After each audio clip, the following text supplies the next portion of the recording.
அவருக்கு வழிகாட்டியாக இருக்கக்கூடிய ஜெயலலிதா அம்மையாரே இனி எந்த காலத்திலும் பாஜகவுடன் நாங்கள் கூட்டணி வைக்க மாட்டோம் என்று சொன்னாரா சொல்லவில்லையா? இவங்க ஜெயலலிதாவின் வாரிசுகளா?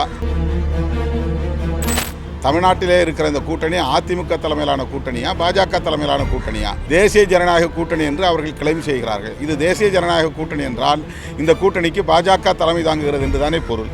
முதல்வரை மோடி தீர்மானிப்பார் என்று சொன்னால் அதிமுக எந்த நிலையில் இருக்கிறது என்பது கவலைக்குரியதாக இருக்கிறது. எத்தனை முனை போட்டியில் உருவானாலும் இந்த தேர்தலை பொறுத்தவரையில் இருமுனை போட்டி தான். திமுக தலைமையிலான கூட்டணிக்கும் அதிமுக தலைமையிலான கூட்டணிக்கும் இடையிலான போட்டியாகத்தான் இந்த தேர்தல் அமையுமே தவிர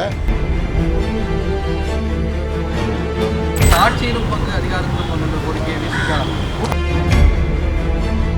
திமுக அதிமுகவுக்கு தான் நேரடி போட்டி அப்படிங்கிறீங்க. விஜய் ஒரு பொருட்டே இல்லை, நீங்கள் கருதுறீங்க எடுத்துக்கலாமா? அது உங்க யூகத்துக்கே விட்டுறேன். வேலை வேண்டுமா? ப்ளூ ஓஷன் இருக்கிறது.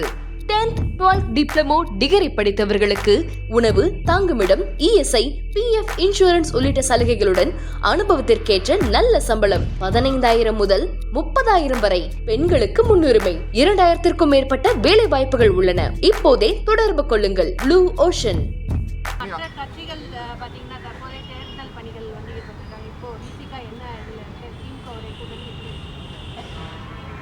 திமுகவும் அதிமுகவும் தேர்தல் பணிகளை சற்று முன்னதாகவே தொடங்கியிருக்கிறார்கள். அவர்கள் அணிகளுக்கு தலைமை தாங்கக்கூடியவர்கள், ஆண்டு கொண்டிருப்பவர்கள், ஆள வேண்டும் என்று விரும்பக்கூடியவர்கள், அல்லது அடுத்த ஆட்சிக்கு வர வேண்டும் என்று துடிப்பவர்கள் சற்று முன்னதாகவே தேர்தல் பணிகளை தொடங்குவது என்பது வழக்கமான ஒன்றுதான். நாங்கள் தேர்தல் பணிகளை முன்கூட்டியே தொடங்கும் நிலை அல்லது தேவை இல்லை. உரிய நேரத்தில் அதற்கான வேலைகளை நாங்கள் முன்னெடுப்போம்.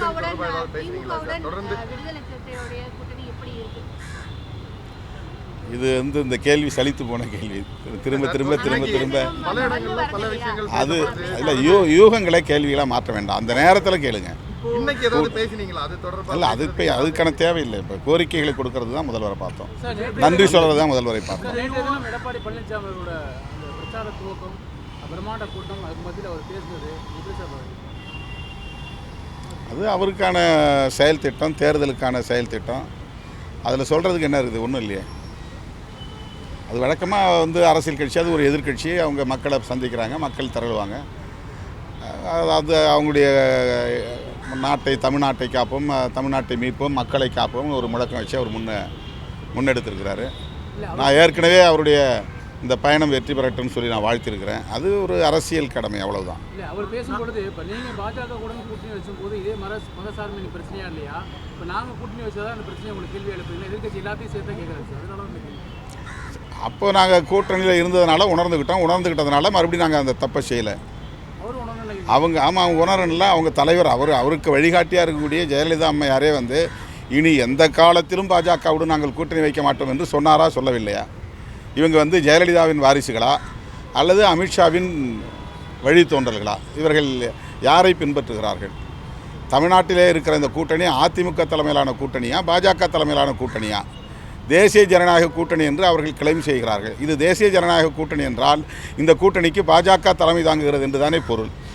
இப்போ தமிழ்நாட்டை பொறுத்தவரையில் இந்தியா கூட்டணியிலே திமுக இருந்தாலும் நாங்களும் இருந்தாலும் கூட இங்கே இருக்கிற கூட்டணி திமுக தலைமையிலான கூட்டணி, மதசார்பற்ற முற்போக்கு கூட்டணி. அப்படி என்றால் அதிமுக தலைமையிலான கூட்டணிக்கு என்ன பெயர்? முதல்வரை மோடி தீர்மானிப்பார் என்று சொன்னால் அதிமுக எந்த நிலையில் இருக்கிறது என்பது கவலைக்குரியதாக இருக்கிறது. ஏற்கனவே ஒரு 3 முனை போட்டி இருக்கக்கூடிய ஒரு சூழல்ல 4வது முனை போட்டியாக வரும். எத்தனை முனை போட்டி உருவானாலும் ஒவ்வொரு தேர்தலிலும் இது வழக்கமான ஒன்று தான். எத்தனை முனை போட்டியில் உருவானாலும் இந்த தேர்தலை பொறுத்தவரையில் இருமுனை போட்டி தான். திமுக தலைமையிலான கூட்டணிக்கும் அதிமுக தலைமையிலான கூட்டணிக்கும் இடையிலான போட்டியாகத்தான் இந்த தேர்தல் அமையுமே தவிர பல பேர் தனித்து போட்டியிடலாம், தனி அணியை உருவாக்கலாம், புதிய கூட்டணியை கட்டமைக்கலாம். ஆனால் மக்களை பொறுத்தவரையில் இந்த அணியா அந்த அணியா என்று திமுகவையும் அதிமுகவையும் தான் சீர்தூக்கி பார்ப்பார்களே தவிர மற்றபடி மக்களுடைய கவனம் சிதறப்போவதில்லை. கடலூரில் நடந்திருக்கிற ரயில் விபத்து மிகுந்த கோரமான விபத்து, வேதனைக்குரிய விபத்து.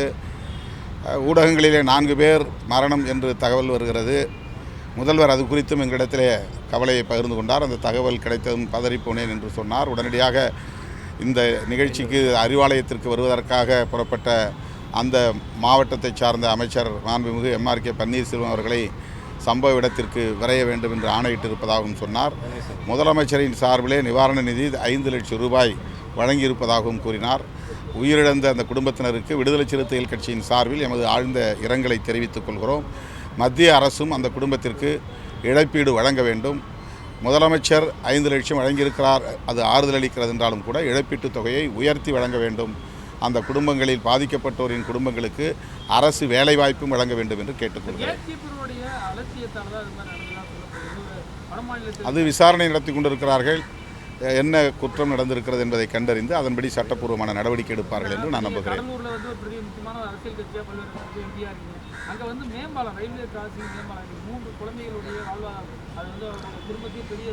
அதான் இந்த துயரம் நமக்கு அந்த விழிப்பை ஏற்படுத்தி இருக்கிறது. அந்த இடத்திலே ஒரு மேம்பாலம் அமைய வேண்டும் என தென்னக ரயில்வே நிர்வாகத்திற்கு விடுதலை சிறுத்தைகள் கட்சியின் சார்பிலே வலியுறுத்துவோம்.